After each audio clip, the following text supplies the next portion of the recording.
अब आगे हम बात करते हैं रासायनिक संयोग के नियम में चौथे नियम की। ठीक है, मतलब लॉ ऑफ केमिकल कॉम्बिनेशन में फोर्थ लॉ आता है आपका गैल-लुसैक का गैसीय संयोजन का नियम। ठीक है, गैल-लुसैक लॉ ऑफ गैसियस कॉम्बिनेशन, जिसमें आपका देखो यह नियम सन 1808 में गैल-लुसैक ने प्रतिपादित किया। कब दिया गया ये नियम? 1808 में दिया गया। ठीक है, कब दिया गया? 1808 में। और किसने दिया था? गैल-लुसैक ने दिया था। इसका नाम ही आप देख सकते हैं, गैल-लुसैक का गैसीय संयोजन का नियम इसका नाम है। तो ये नियम जो है किसने दिया था? ये दिया था गैल-लुसैक ने ही दिया था। ठीक है, कब दिया था? 1808 में दिया था। ठीक है, तो यह नियम सन 1808 में गैल-लुसैक ने प्रतिपादित किया था। इस नियम के अनुसार जब गैसें आपस में संयोग करती हैं तो उनके आयतनों में सरल अनुपात होता है। ठीक है, क्या याद रखना है आपको कि जब गैसें जो हैं आपस में संयोग करती हैं, जब गैसें आपस में संयोग करती हैं तो उनके आयतनों में सरल अनुपात होता है, और यदि उनके संयोग से बना हुआ पदार्थ भी गैस हो तो उनका आयतन भी क्रियाकारी गैसों के आयतन के सरल अनुपात में होगा। ठीक है, जबकि सभी आयतन एक ही दाब पर नापे जाएं। एक बार फिर पढ़ लेते हैं कि जब गैसें आपस में संयोग करती हैं, ठीक है, मान लीजिए कोई दो गैसें वो आपस में क्या कर रही हैं? संयोग कर रही हैं, या फिर कोई गैसें हैं जब आपस में संयोग कर रही हैं तो उनके जो आयतन हैं उनमें सरल अनुपात होता है। ठीक है, और यदि उनके संयोग से बना हुआ पदार्थ भी गैस हो, ठीक है, उन जो गैसें आपस में संयोग कर रही हैं उनसे जो पदार्थ बन के निकल रहा है वह भी यदि गैस हो, ठीक है, तो उनका आयतन भी क्रियाकारी गैसों के आयतन के सरल अनुपात में होगा।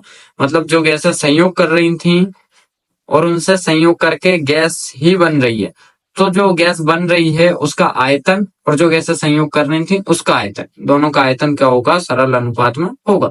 जबकि सभी आयतन एक ही ताप पर और एक ही दाब पर नापे जाएंगे।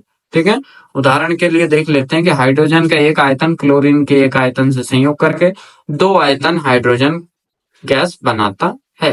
ठीक है, जैसे H2 प्लस Cl2। ठीक है, तो यहाँ पे H2 का क्या हो जाएगा? H2 का एक अणु हो जाएगा। ठीक है, H2 का एक अणु प्लस क्लोरीन का एक अणु। ठीक है, यहाँ पे H2 का एक अणु प्लस Cl2 का एक अणु इज इक्वल टू क्या मानेगा? 2HCl, या फिर हम इसको ऐसे लिख सकते हैं HCl। ठीक है, और HCl। ठीक है, लिख सकते हैं ऐसा HCl और HCl, मतलब 2HCl। तो एक अणु और एक अणु क्या हो जाएंगे बेटा? दो अणु मिलके, एक अणु दो अणु हो जाएंगे। ठीक है, और यदि इसका एक आयतन हो और इसका भी एक आयतन हो तो इनके क्या होंगे? दो आयतन हो जाएंगे। क्या हो जाएगा? दो आयतन हो जाएगा। ठीक है, अब इंग्लिश में देख लेते हैं इसको। तो इंग्लिश में ये हो जाएगा बेटा, this law was formulated by Gay Lussac in 1808। ठीक है, according to this law, when gases combine with each other their volumes are in a simple ratio, and if the substance formed by their combination is also a gas, then their volumes will also be in a simple ratio to the volumes of the reacting gases, while all the volumes are at the same temperature and pressure. ठीक है, example देखते हैं इसका।